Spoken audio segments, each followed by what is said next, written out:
Hai FKC Family, kita ketemu lagi dalam acara live IG dan juga live Facebook. Waduh. Oke, hari ini kita bicara tentang apa nih? Ya, bagus sekali Mbak Reni mengangkat topik ini supaya ini merupakan suatu pengetahuan kalau memang ada suatu ketidaknormalan di dalam tubuh kita, misalnya penyakit yang sementara sebenarnya, walaupun bisa berulang, itu ada namanya. Betul. Ya, jadi kita mengenal mungkin di tiap daerah lain-lain, tapi secara kedokteran itu namanya adalah calcaneal bursitis. Ini adalah penyakit yang menyerang tumit. Tema ini diangkat oleh Mbak Reni karena ada kasus rekannya Mbak Reni, si Alex di kantor yang benar-benar terserang calcaneal bursitis ini. Jadi tumit ini adalah penyakit pada tumit. Jadi bursitis itu adalah istilah bursa. Bursa adalah istilah kantong sebenarnya. Kantong yang berisi biasanya cairan. Cairan itu biasanya karena suatu proses inflamasi, peradangan. Sehingga bursanya itu membesar, kantongnya itu membesar. Bursa ini bisa menyerang pada semua sendi. Jadi pada sendi-sendi di tubuh kita, antara lain sendi lutut, sendi siku, sendi mana lagi? Itu mempunyai suatu kantong untuk menjaga ini sendi ini. Bahu, cuman bahu juga ada. Cuman biasanya pada sendi-sendi yang lebih banyak pergerakannya lebih banyak. Dan sebenarnya masing-masing itu ada bursanya itu untuk melindungi antara tulang dengan tulang. Kemudian kan ada kartilago, kemudian di atasnya ada bursa. Nah, bursa itu sebenarnya kantong normalnya ya seperti kulit biasa.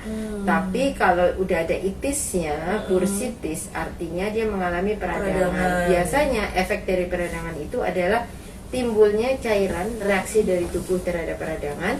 Itu timbulnya cairan yang lama-lama berlebihan sehingga terjadi benjolan, jadi bengkak. Ya, kita kenal sebagai bengkak. Nah, gejalanya selain bengkak itu merah. Nah, yang kita bahas adalah hari ini adalah bursitis atau bursa yang itis pada tulang calcaneus. Makanya calcaneal bursitis. Nah, itu sebenarnya sering dialamin boleh oleh laki-laki atau wanita. Biasanya dialaminya tidak pada anak-anak, tapi pada orang dewasa. 90% itu timbul akibat dari trauma yang berlebihan pada tumit. Artinya tumit itu kan anggota kaki kita yang buat berjalan. Nah, itu traumanya itu macam-macam. Bisa orang-orang yang salah menggunakan sendal atau sepatu, itu paling banyak. Atau orang-orang yang menggunakan kakinya terlalu berlebihan tanpa alas. Ya, jadi orang yang kayak lari-lari barefoot, jadi tidak pakai apa-apa. Terus pada aspal yang keras-keras batu bata, kadang-kadang dia menginjak kerikil. Injak kerikil kecil, terus karena di sini itu bantalan di tumit itu bantalan. Pertamanya cuma nyeri, tapi karena nggak apa-apa, karena itu harus tetap berjalan, tetaplah dipakai jalan-jalan. Nah, nanti lama-lama dia akan timbul kemerahan. Nanti kanan dan kiri akan berbeda. Bursitis ini, calcaneus bursitis ini bisa terjadi pada satu kaki atau bisa terjadi pada dua-duanya. Saya dua-duanya dong. Tapi bisa terjadi pada satu kaki. Pada satu kaki itu biasanya kalau ada traumanya antara lain kena batu. Itu biasanya kan satu kaki. Atau misalnya kalau yang dua itu pada trauma atau penggunaan yang terlalu berlebihan. Alasnya terlalu tipis. Jadi sekali lagi penyebabnya adalah satu, yaitu tadi alas kakinya tidak baik, yaitu terlalu tipis atau terlalu keras, sama. Jadi keras atau tipis itu sama karena tidak ada bantalan untuk kaki kita. Kemudian penggunaan kaki yang terlalu berlebihan, intinya pada tempat-tempat yang keras atau misalnya aspal atau batu-batuan ya. Kemudian ada memang kelainan pada cara kita berjalan. Jadi kelainan caranya mungkin sama-sama, misalnya Mbak Reni dengan saya kegiatannya hampir sama, tapi kenapa Mbak Reni nggak apa-apa, saya iya. Mungkin karena cara berjalannya salah, itu cara berjalan yang bertumpu terlalu banyak pada tumit. Dan terutama pada orang dengan berat badan berlebih atau obesitas. Jadi sudah obesitas, tumpuannya kan berat. Nah, dia lebih bertumpu pada tumitnya, sehingga terjadi itis atau peradangan. Kemudian yang banyak lagi adalah pada wanita-wanita yang memakai high heels. Ternyata tipis banget, nggak boleh. Tidak boleh, high heels juga tidak boleh. Ya, kalau high heelsnya yang tidak nyaman itu akan menyebabkan juga bursitis pada kalkaneusnya. Kemudian terlalu banyak olahraga yang menggunakan lari dengan sepatu yang tidak cocok. Ya. Antara lain sepatu yang kekecilan bisa, sepatu yang bukan untuk running juga bisa. Kalau larinya cuma sekali 2 kali nggak apa-apa, tapi kalau memang yang untuk olahraga running, pilihlah sepatu memang yang untuk running. Kenapa? Pada running shoes itu memang dibentuk bantalannya, itu diatur supaya dari depan ke belakang. Kalau sepatu running yang benar itu depannya nungging. Betul. Ya kan? Kalau walking shoes sama running shoes itu agak beda. Nah, itu sangat dibedakan. Jadi sepatu olahraga juga harus diperhatikan karena untuk kesehatan dari si kaki itu sendiri. Ya, Desi Family. Ya, jadi bursitis itu sebetulnya bisa menyerang di mana aja. Nah, kebetulan topik kita di tumit ya, kalkaneal. Ya, nanti kalau FKC Family mau tanya mungkin bursitis yang di lutut ataupun di siku, silakan ya. Karena setahu saya, nggak tahu ya Dok, ini benar apa enggak. Kalau saya sering menemukan kalau yang di lutut itu banyakkan osteoartritis. Iya, ini jarang terjadi. Hampir saya belum pernah menemukan pada anak-anak. Tapi ini lebih sering pada orang dewasa, juga lansia.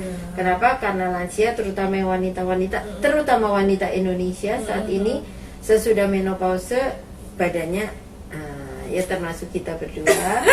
Jadi pada usia-usia itu karena berat badannya itu berlebih, biasanya yang dulu pakai high heels sekarang nggak mau pakai high heels. Karena pemilihan sendal juga salah. Jadi kalau sendal yang terlalu tipis atau terlalu kasar, walaupun bentuknya cantik, itu tidak sehat untuk badan. Betul. Ya, karena tumit itu memangku seluruh badan. Juga termasuk pada pria. Ya, jadi sendal jepit pun yang karet itu ada yang empuk, ada yang enggak. Jadi bila Anda mempunyai sendal atau sepatu yang dipakai kira-kira untuk berjalan nyaman, itu aman. Tapi kalau berjalan sebentar aman, berjalan lama sakit, terutama di tumit, artinya sepatu atau sendal Anda tidak cocok, dan itu bisa menyebabkan nanti timbulnya kalkaneal bursitis itu. Sebenarnya kalau bursitisnya itu sendiri kan peradangan pada bursanya, kantongnya. Tapi pada contoh yang Mbak Reni katakan ada asam urat itu memang menyerang rata-rata persendian. Nah, biasanya asam urat itu banyak pada kaki, karena tofinya atau goutnya itu pada jempol kaki. Nah, kalau kakinya sakit, otomatis tumpuannya akan mencari yang tidak sakit. Nah, kalau sakitnya di asam urat itu biasanya agak di depan, di dekat jempol. Di sini-sininya otomatis di sininya juga buat menapak sakit. Dia akan bertumpu ke belakang. Sehingga rata-rata bisa berdampingan penyakitnya. Jadi kalau pertanyaannya apakah ini bisa memicu, bisa. Dari asam urat bisa memicu, tapi ini juga bisa berdiri sendiri. Ya. Karena saya melihat kasus antara saya dengan Alex sedikit berbeda. Kalau saya asam uratnya cenderung normal. Kalau Alex beberapa kali kita periksa memang asam uratnya tinggi. Satu dari usianya, walaupun Alex itu masih muda, tapi dia sudah termasuk dewasa, sudah tidak remaja lagi. Dia satu obesitas. Betul. Ya, terus asam uratnya tinggi. Otomatis sering nyeri di kaki. Iya, benar. Dan saya rasa kalau menurut ceritanya Mbak Reni, dulu Alex sering menggunakan sendal yang tipis. Iya, agak tipis. Iya. Ya, jadi sekali lagi walaupun karet tapi tipis itu tidak baik. Jadi sendal yang bagus sebenarnya ada heelsnya sedikit. Ya, Dalam ya, arti ya. heelsnya itu bukan yang lancip tapi yang heels yang blok Ya, atau ya. yang wedges gitu ya. ah. Contohnya sepatunya Pak Oni walaupun tipis, dia di bagian haknya, di bagian tumitnya selalu Tetap ada, ya. Kenapa tumit itu dikasih heels? Itu untuk Menjaga si kalkalnya supaya dia tidak menapak rata. Jadi dia sedikit dinaikkan supaya kulit tidak terlalu tertekan. Makanya kenapa sepatu sendal itu harus ada heelsnya walaupun setengah senti, 1 senti. Itu sudah diciptakan untuk melindungi bursa pada tumit. Ya. Terus di depan sini biasanya sepatu baik ini juga ada bantalannya. Kenapa? Karena pada daerah sini adalah tempat di mana Menapak, tumpuannya keras. Nah, kalau pada orang-orang dengan bursitisnya di sini ada, di sini sakit, jangan memilih sepatu yang lancip. Kenapa? Jadi tekanannya itu macam-macam. Ya, jadi pemilihan sendal atau sepatu sangat penting terutama pada lansia. Sehingga kakinya itu tidak hanya bawahnya sakit atau sininya sakit, karena kadang-kadang orang tua sininya sakit, bawahnya juga sakit. Benar. Sehingga itu adalah salah satu cikal bakal kenapa orang tua sulit berjalan. Betul. Karena dia bingung mau bertumpu pada mana, dengkulnya sakit, bawahnya sakit. Iya. Oke. Jadi walaupun calcaneal bursitis ini jarang disebut, tapi sebenarnya ini umum. Dan ini banyak diderita orang-orang dan diabaikan dan tidak tahu ini apa. Cuman ngomongnya sakit kaki. Kadang-kadang yang disalahkan asam urat. Iya, rata-rata larinya ke sana karena memang lebih pemahamannya ke sana gitu. Iya. Nah, ini adalah gejala-gejalanya ya. Gejalanya antara lain adalah nyeri dan bengkak di belakang tumit ya. Jadi tumitnya nyeri, bengkak kemudian disertai nyeri, disertai kemerahan, kadang-kadang anget pada perabaan. Iya. Anatominya sebenarnya ini kan tulang ya. Iya. Nah, kemudian lapisan ototnya itu sangat tipis sebenarnya. Makanya ini adanya bursa, adanya jendolan tumit itu. Jadi Tuhan sudah menciptakan pasti punya manfaatnya ya. Kemudian nyeri pada saat berjalan atau berdiri bahkan. Jadi pada saat tumpuan dari badan itu sakit. Biasanya sih kalau masih berdiri masih oke. Tapi buat berjalan sakit. Apalagi buat turun tangga. Iya. Tapi kadang dari misalnya duduk lama bangun, waduh sakitnya minta ampun. Kalau itu kalau itu biasanya disertai juga dari dengkul. Jadi dari lutut juga bisa ada bursitis. Jadi patella ini juga ada bursitisnya juga. Tapi biasanya kalau yang di sini bursitisnya nggak terlalu diperhatikan, tapi lebih ke arah osteoartritis. Padahal ada. Tapi kalau saya sakitnya memang di tumit ya. Jadi duduk lama gitu misalnya di sini ya, duduk lama lagi ngetik, terus saya mau bangun, itu saya bisa pincang dulu. Bisa pincang dulu, padahal cuma mau ngambil air minum cuma sedikit aja, jarak dekat itu udah langsung. Kalau yang banget diraba saja sakit. Iya. Nah, sakit, itu adalah sudah itisnya itis banget. Tapi kalau yang itis nggak terlalu banget, biasanya hanya dirasa pada perabaan tidak nyeri. Tapi kalau sudah yang peradangannya berat, dengan sentuhan itu dia akan terasa nyeri, apalagi pakai sepatu. Betul. Jadi susah juga pada saat turun tangga. Kenapa? Pada saat turun tangga atau step itu kan tekanannya lebih berat ya. Kalau pada saat naik tangga itu tekanannya sebenarnya pada dengkul dan pada bagian depan. Tapi kalau pada turun itu tumitnya yang duluan gitu ya. Terus ada perubahan warna kulit, yaitu kemerahan dan seperti bengkak ya. Jadi tidak seperti tumit yang normal. Itu hati-hati. Mungkin bisa kasih lihat gambarnya, Dok, yang warnanya. Kalau ini sebenarnya kalau yang merah-merah ini adanya peradangan. Ya, tapi kalau merahnya sebenarnya saya yakin bapak-bapak, ibu-ibu pasti ngerti. Karena kalau merah nggak terlalu merah banget, Iya. tapi rasanya kalau tahu, oh kalau pada perabaan kok kayaknya agak sedikit-sedikit baal, agak bengkak, terus hangat. Nah, itu adalah tanda-tanda hangat di antara beda dengan di antara yang lainnya ya. Itu adalah tanda-tanda adanya bursitis, ada peradangan ya. Tumit terasa lembut. Kenapa terasa lembut? Karena kulitnya meregang. Ya, sehingga karena kulit meregang kan kencang. Jadi kalau pada perabaan lembut, dan kalau meregang dan bengkak otomatis semuanya akan seperti Mbak kalau kena air panas melepuh. Iya, betul. Kan itu kayaknya halus. Yang paling kelihatan banget sih kalau di lutut ya, karena ibu di rumah kan juga lagi itu tuh dokter tes. Mungkin sih bursitis juga kali ya. Ini warnanya tuh memang kilat gitu loh, Dok. Mengkilat ya, dan mengkilat kayak karena dia meregang. Dan kalau digini tuh kayaknya lembut banget. Seperti kalau kita kena air panas itu dia melepuh kan, itu kayaknya lembut banget ya, kira-kira gitu ya. Oke, next Dokter Tris, untuk biasanya kalau orang dengan kondisi seperti ini, seperti saya nggak ngapa-ngapain gitu. Maksudnya saya nggak ke dokter sih, saya cuma bilang, Dok, ini saya sakit deh kalau jalan gitu.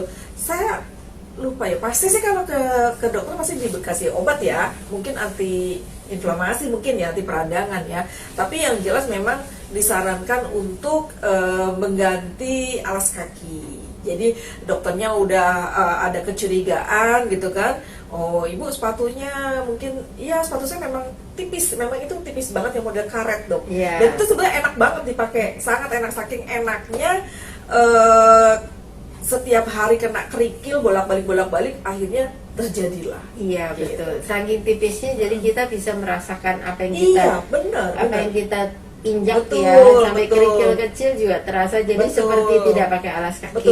Kebetulan itu kan biasanya kalau sepatu itu kan ada yang buat ituannya ya, Dok, ya, ada satu lembar gitu solnya ya. Nah, itu kebetulan dicabut karena waktu beli sebenarnya ya FKC Family, saya punya kaki itu beda, Dokter Tris, kiri kanan. Jadi saya paling susah untuk mencari sepatu.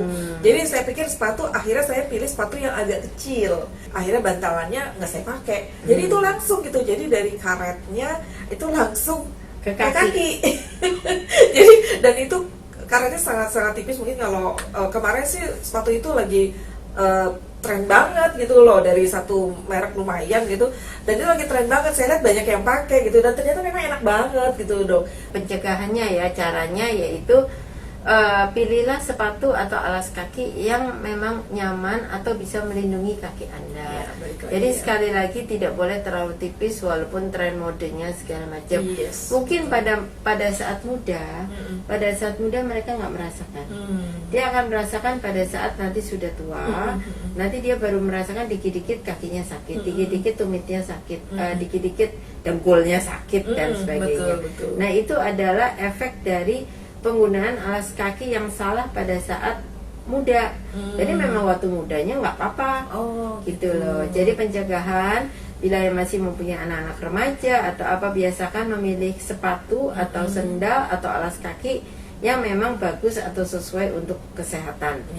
Jadi selain juga dilihat estetiknya, cantiknya, juga harus tidak terlalu tipis ya, tipis banget nggak boleh, keplek gitu nggak boleh. Terlalu heelsnya terlalu tinggi juga nggak boleh kalau digunakan dalam waktu yang lama. Misalnya cuma ada acara ya nggak apa-apa. Terus pilihlah sepatu yang jangan kebesaran atau jangan kekecilan. Ya itu contohnya. Terus bila didapatkan adanya bursitis yang baru pertama kali atau awal, cepat-cepatlah pertolongan pertama adalah istirahat. Ya, istirahatkan kaki Anda, kemudian kompres dengan air hangat, ya, rendam ya. Kemudian setelah pakai garam nggak, Dok? Boleh. Kemudian kalau mau dikompres boleh pakai es. Jadi entah pakai air hangat atau pakai es boleh, karena harus suhunya berbeda. Suhunya berbeda supaya kalau ada peradangan dia bisa mengecil. Kalau yang itisnya baru kejadian terus kayaknya bengkak banget, memang lebih enak dikompres pakai es. Karena dari es itu mengurangi rasa nyeri. Jadi kalau contohnya kita jatuh, terus kayak keseleo gitu. Kalau di sini cepet-cepet cari tukang urut. Nah kalau tukang urutnya belum datang kompres, itu udah pakai es. Karena dengan es itu untuk mengurangi peradangan, jadi sprint. Jadi kalau kita jatuh atau keseleo itu ada otot di bagian tubuh kita, entah di siku, entah di mana, yang bisa keregang. Itu namanya sprint. Nanti dari sana timbul reaksi tubuh, misalnya timbul cairan atau apa ya, nanti jadi bengkak. Nah, untuk mengurangi efek bengkaknya itu cepat-cepatlah kompres dengan es. Air es Ya. Kemudian pilih kalau pada saat ada bursitis itu stop olahraga yang menggunakan kaki. Artinya stop olahraga yang menggunakan kaki, misalnya lari, ya atau main berjalan bola. cepat, main bola, itu stop. Tapi boleh olahraga yang sedikit menggunakan kaki, ya itu. Kemudian obatilah bila terjadi bursitis secepat mungkin. Jadi jangan dibiarkan berlanjut seperti Mbak Reni. Kenapa? Betul. Karena kalau berlanjut dia itisnya belum sembuh banget. Karena itis itu sebenarnya bisa sembuh sendiri. Benar. Kalau kita istirahat, Betul. ya. Dia akan sembuh sendiri, belum sembuh 100% pasti sudah digunakan lagi. Belum 100% pasti sudah digunakan lagi, ya. Pada bursitis yang parah sampai bengkak, merah, dan orang yang tidak berjalan, itu bisa diberikan obat-obatan antara lain antibiotik dan antiinflamasi supaya peradangannya mengecil. Nah, pada yang lebih berat lagi harus dilakukan operasi karena diambil cairannya. Mudah-mudahan itu tidak terjadi, karena itu ada kasusnya yang benar-benar kaki kanan kiri beda dan bengkaknya bengkak banget. Nah, jadi hindarin seperti itu. Jadi sekali lagi pencegahannya adalah hidup sehat, terutama juga hidup sehat buat anggota tubuh kita, persendian-persendian kita. Dalam hal ini kalau calcaneus bursitis, pilihlah alas kaki yang sehat. Kemudian stop olahraga bila terjadi nyeri pada kaki, jangan dipaksakan, ya. Periksalah ke dokter bila tidak sembuh-sembuh. Bila pertama ya pertolongan pertama, kompres dan sebagainya. Dan kalau misalnya mau ditambahkan suplemen, pilihlah suplemen yang ada hubungannya dengan untuk persendian. Betul. Nah, ya kebetulan FKC kan ada ya Mbak ya. Betul. Ya. Jadi Anda boleh gunakan misalnya produk-produk yang mempunyai glukosamin. Ya, betul. Karena glukosamin itu baik untuk persendian, untuk menyehatkan persendian, dan untuk anti peradangannya itu biasanya digunakan yaitu vitamin C. Dua-duanya ada, Dok? Ada ya. Ada. Nah, Mbak Reni terangin. Oke, semua udah jelas sih. Dan ini ya, FKC Family, ini ada satu kesaksian ini dari teman sejawat juga, dari Alex ya. Jadi testimoninya, nah kemarin dia sempat ngeluh-ngeluh sakit-sakit seperti itu, dan memang kita itu ada pemeriksaan berkala ya, asam urat, kolesterol, kemudian glukosa ya. Nah memang Alex itu asam uratnya tinggi, tapi kesini dia rasakan tumitnya sakit dan itu sampai pincang-pincang ya.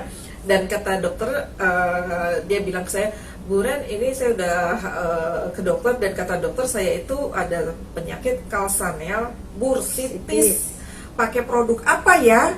Produk kita gitu kan. Udah ya, saya akhirnya sarankan Alex untuk konsumsi Join Again sama C+ nih, FKC Family. 2 hari saya tanyain, gimana Alex kondisinya? Enakan Bu, enakan gitu. Saya suruh 2 sehari, jadi nggak usah terlalu banyak ya, FKC Family. Kemudian C+-nya ini juga lumayan sih untuk anti peradangan, jadi saya kasih agak banyakan ya, karena pada saat itu Alex benar-benar merasa kesakitan. Jadi saya kasih sehari itu bisa sekitar 4-6 tablet ya, saya suruh 2 hari saja. FKC Family akhirnya dirasakan enak ya, dan sampai sekarang nggak ada keluhan lagi.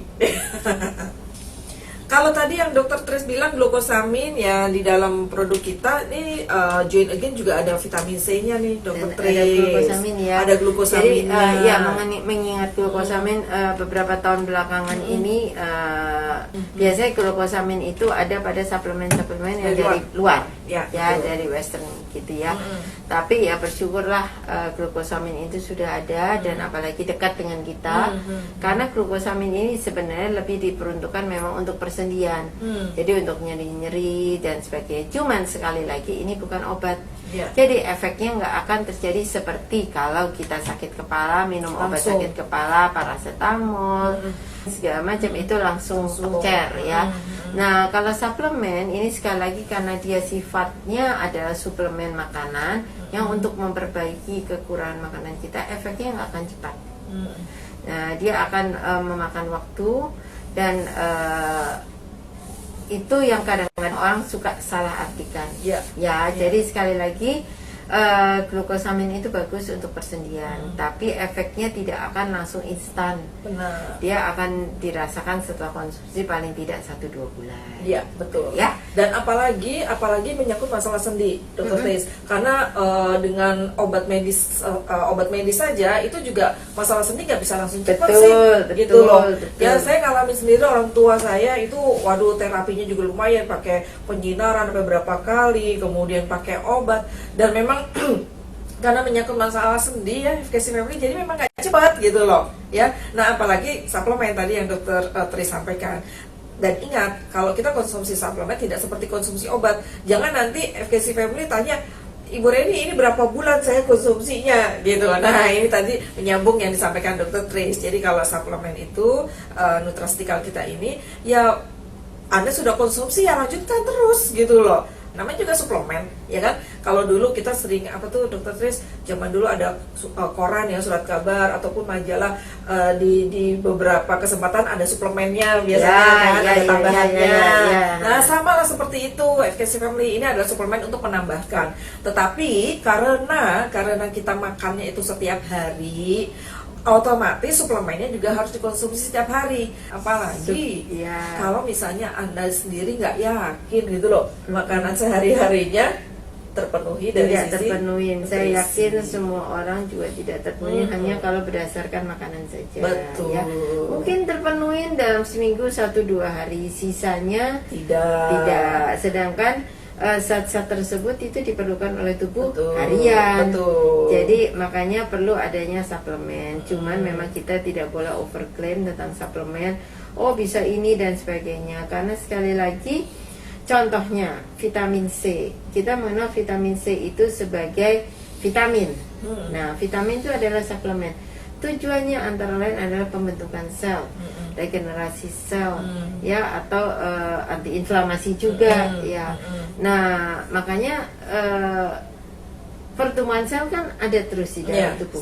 Kalau kita tidak ditambahin asupan vitamin C, entah itu dari buah, entah dari sayur, entah dari makanan yang lain-lainnya, pertumbuhan selnya itu tidak sebagus orang-orang yang dengan asupan vitamin C-nya cukup. Gitu. Jadi sekali lagi suplemen itu sebaiknya dikonsumsi terus-menerus. Seperti kita mengkonsumsi makanan, cuma tidak usah terlalu berlebihan, ya. Tapi mendingan rutin tapi terus, daripada gebrakan tapi habis itu stop. Ya. Pokoknya kami berharap kita semua dalam kondisi yang sehat. Dan tetap happy. Oh iya, jangan lupa bahagia. Bahagia itu penting sekali ya. Sampai di sini jumpa kita FKC Family. Terima kasih atas perhatian Anda. Assalamualaikum warahmatullahi wabarakatuh. Salam FKC. Bye bye.